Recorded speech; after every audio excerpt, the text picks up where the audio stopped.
So in my experience, racist is one of the most triggering words for white people. But are all white people racist? Let me explain using science. Short answer, no. Long answer, yes, of course. A racist is defined as someone who feels discrimination or prejudice to people of a different race, or feels that one race is superior to another. You're probably already like, oh my god, but that's not me. Hold the fuck on, I'm not done. It's like 3 minutes left in this video. Chill. A lot of people are probably focused on the latter part of that definition, perceived racial superiority. But this behavioral neuroscientist is focused on the word prejudice.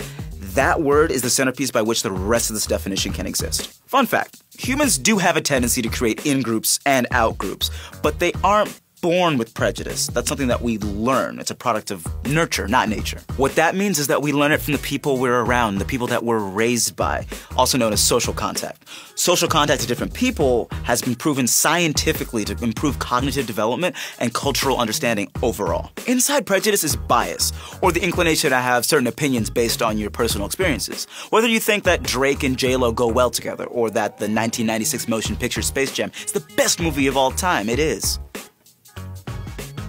If you're gonna at me, combat me. We all have biases, and those biases align themselves to positive and negative emotions, like, wow, I love this, or I hate this. These opinions are based on a multitude of things. For instance, the media, stereotypes, and being around people from different walks of life. I'll say it again for those of y'all in the back. We all have racial biases.